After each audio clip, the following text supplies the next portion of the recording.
This is Kate at the Library of Whispers, and this is a request for me to read Charlie and the Chocolate Factory by Roald Dahl. This is an old book from 1964.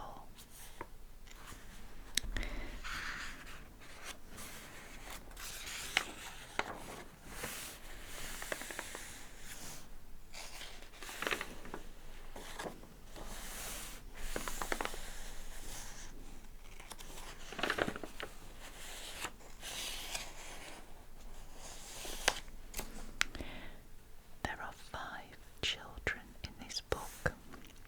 Augustus Gloop, a greedy boy.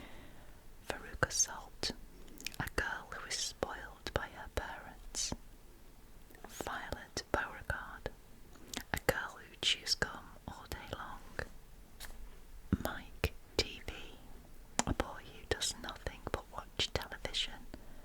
And Charlie Bucket, the hero.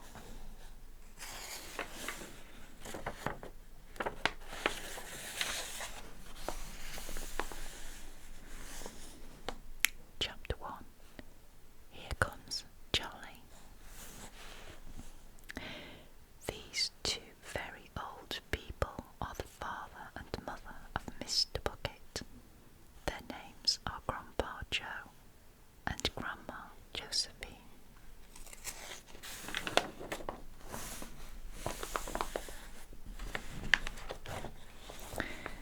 And these 2 very old people are the father and mother of Mrs. Bucket.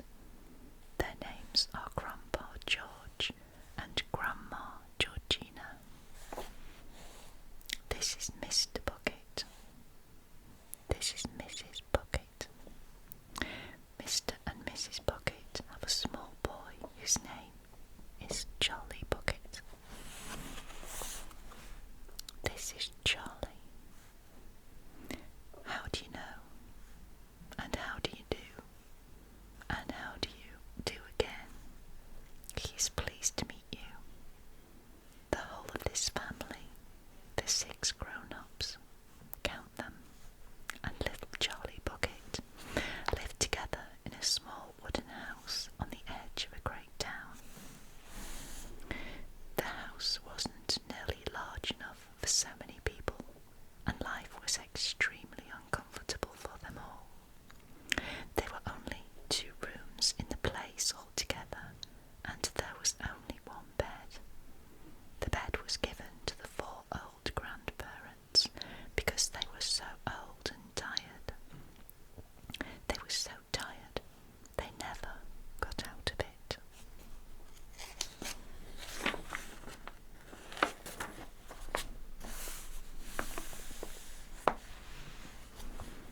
Grandpa Joe and Grandma Josephine on this side. Grandpa George and Grandma Georgina on this side. Mr. and Mrs. Bucket and little Charlie Bucket slept in the other room upon mattresses on the floor. In the summertime this wasn't too bad, but in the winter freezing cold draughts blew across the floor all night long, and it was awful. There wasn't any question of them being able to buy a better house or even 1 more bed to sleep in. They were far too poor for that.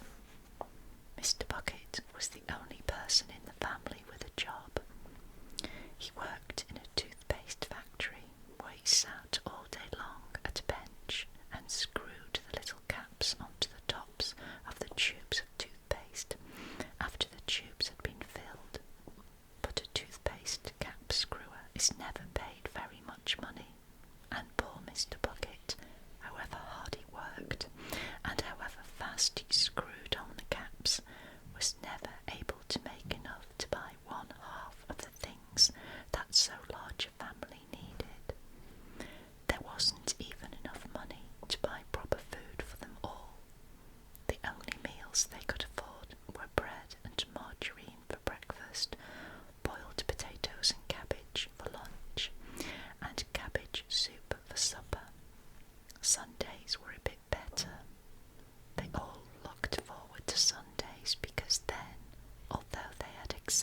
the same. Everyone was allowed a second helping. The buckets, of course, didn't starve, but every one of them, the two old grandfathers, the two old grandmothers, Charlie's father, Charlie's mother, and especially little Charlie himself, went about from morning till night with a horrible empty feeling in their tummies. Charlie felt it worst of all, and although his father and mother often went without their own share of lunch or supper, so that they could give it to him, it still wasn't nearly enough for a growing boy. He desperately wanted something more filling and satisfying than cabbage and cabbage soup. The one thing he longed for more than anything else was chocolate. Walking to school in the mornings, Charlie could see great slabs of chocolate piled up high in the shop windows, and he would stop and stare and press his nose against the glass, his mouth watering like mad. Many times a day he would see other children taking bars of creamy chocolate out of their pockets and munching them greedily, and that, of course, was pure torture. Only once a year on his birthday did Charlie Bucket ever get to taste a bit of chocolate. The whole family saved up their money for that special occasion, and when the great day arrived, Charlie was always presented with one small chocolate bar to eat, all by himself, and each time he received it, on those marvellous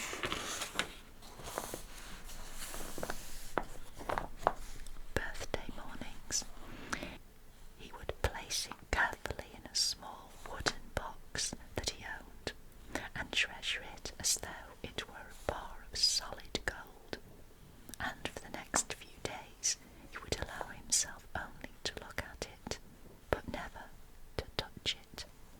Then at last, when he could stand it no longer, he would peel back a tiny bit of the paper wrapping at one corner to expose a tiny bit of chocolate, and then he would take a tiny nibble, just enough to allow the lovely sweet taste to spread out slowly over his tongue. The next day he would take another tiny nibble, and so on and so on, and in this way Charlie would make his sixpenny bar of birthday chocolate last him for more than a month.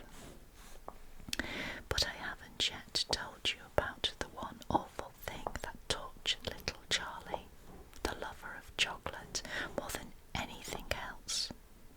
This thing for him was far, far worse than seeing slabs of chocolate in the shop windows, or watching other children munching bars of creamy chocolate right in front of him. It was the most terrible, torturing thing you could imagine, and it was this. In the town itself, actually within sight of the house in which Charlie lived, there was an enormous chocolate factory.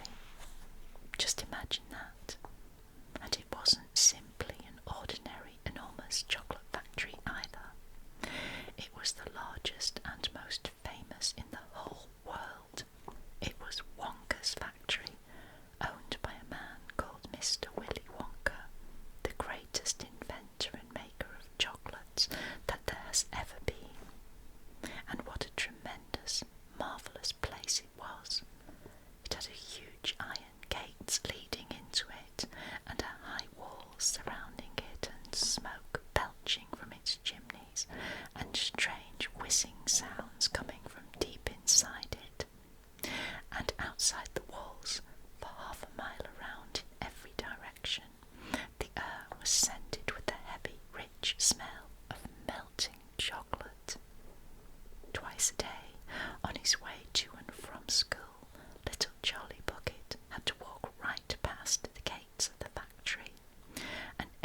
as shriveled as prunes and as bony as skeletons, and throughout the day, until Charlie made his appearance, they lay huddled in their one bed, two at either end, with nightcaps on to keep their heads warm, dozing the time away with nothing to do.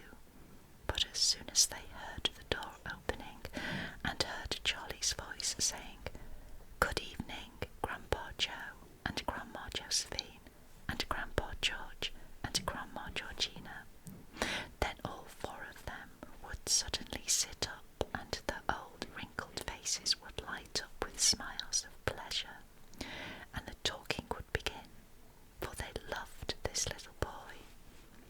He was the only bright thing in their lives, and his evening visits were something that they looked forward to all day long.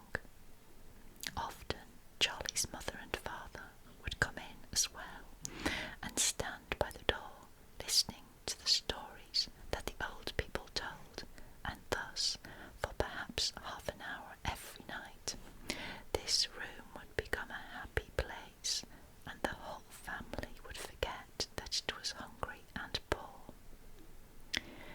One evening, when Charlie went in to see his grandparents,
slowly now, so that Charlie wouldn't miss a word.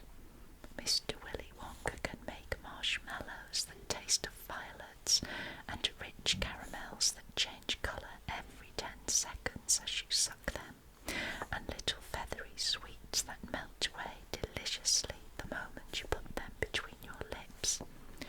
He can make chewing gum that never loses its taste, and sugar balloons that you can blow up to enormous sizes before you pop them with a pin and gobble them up. And by a most secret method, he can make lovely bluebirds' eggs with black spots on them, and when you put one of these in your mouth, it gradually gets smaller and smaller until suddenly there is nothing left except a tiny little pink sugary baby bird sitting on the tip of your tongue. Grandpa Joe paused and ran the point of his tongue slowly over his lips. "It makes my mouth water just thinking about it," he said. "Mine too," said little Charlie, "but please go on."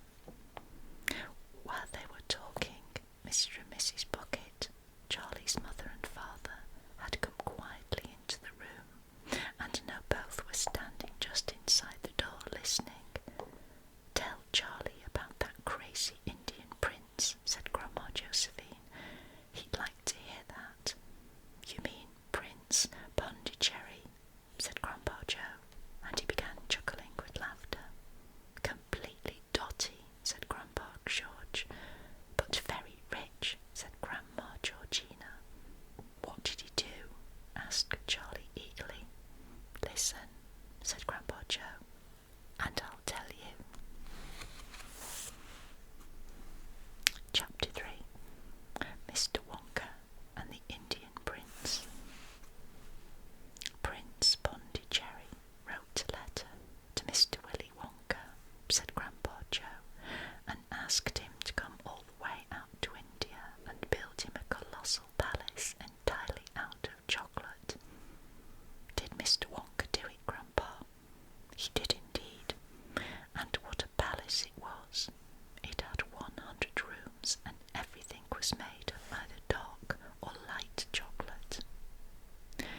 The bricks were chocolate, and the cement holding them together was chocolate, and the windows were chocolate, and all the walls and ceilings were made of chocolate. So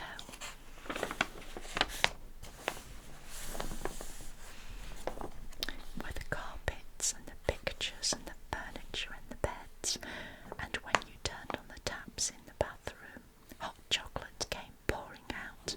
When it was all finished, Mr. Wonka said to Prince Pondicherry, "I warn you though, it won't last very long, so you'd better start eating it right away." "Nonsense," shouted the prince. "I'm not going to eat my palace. I'm not even going to nibble the staircase or lick the walls. I'm going to live in it."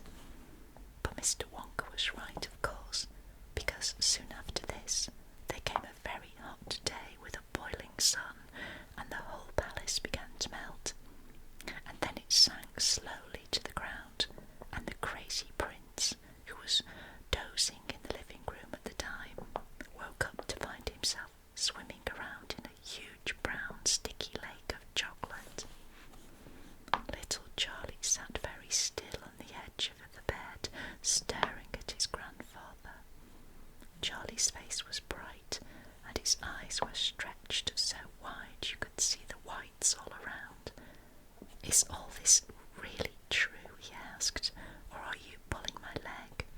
"It's true," cried all 4 of the old people at once. "Of course it's true. Ask anyone you like." "And I'll tell you something else that's true," said Grandpa Joe, and now he leaned closer to Charlie and lowered his voice to a soft, secret whisper. "Nobody ever comes out." "Out of where?" asked Charlie. "And nobody ever goes in." "In where?" cried Charlie. "Wonka's factory, of course." "Grandpa, what do you mean?" "I mean workers, Charlie." "Workers?" "All factories," said Grandpa Joe, "have workers.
you chewed it. And then Mr. Slugworth's factory began making sugar balloons that you could blow up to huge sizes before you popped them with a pin and gobbled them up. And so on, and so on. And Mr. Willy Wonka tore his beard and shouted, "This is terrible. I shall be ruined. There are spies everywhere. I shall have to close the factory." But he didn't do that, Jolly said. Oh yes, he did. He told all the workers that he was sorry, but they would have to go home.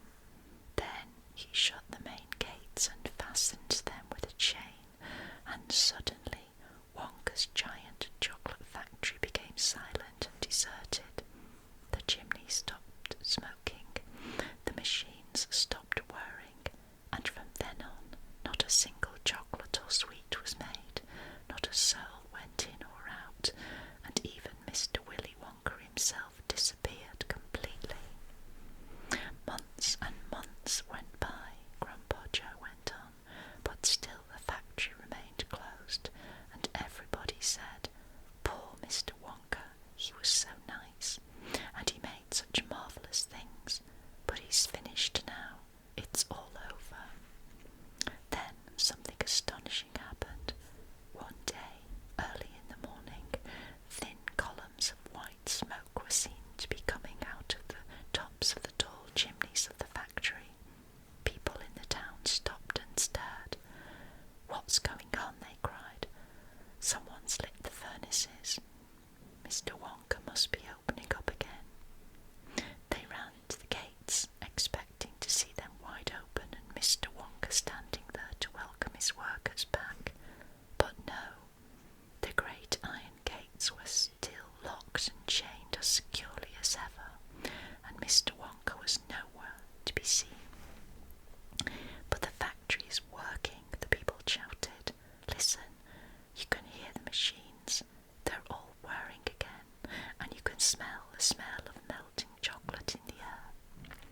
Grandpa Joe leaned forward and laid a long bony finger on Charlie's knee, and he said softly, "But most mysterious of all, Charlie, were the shadows in the windows of the factory. The people standing on the street outside could see small dark shadows moving about behind the frosted glass windows." "Shadows of whom?" said Charlie quickly.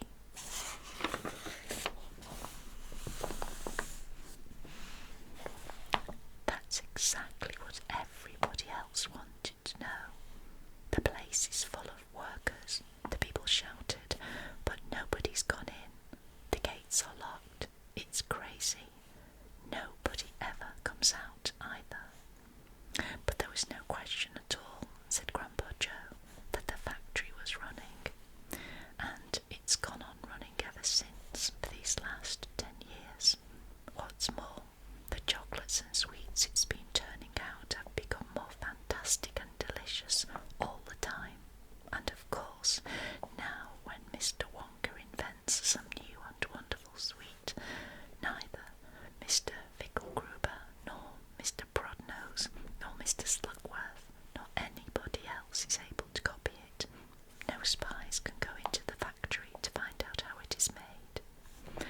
"But Grandpa, who," cried Charlie, "who is Mr. Wonka using to do all the work in the factory?" "Nobody knows, Charlie. But that's absurd. Hasn't someone asked Mr. Wonka?" "Nobody sees him anymore.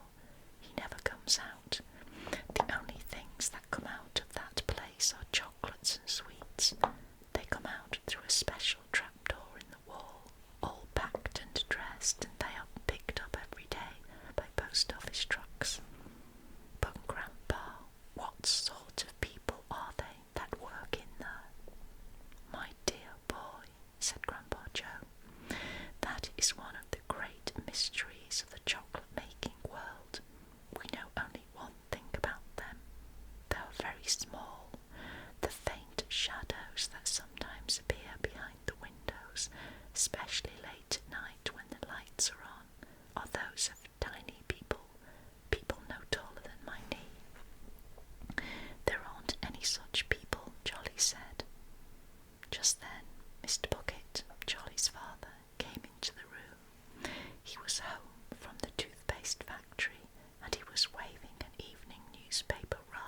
excitedly.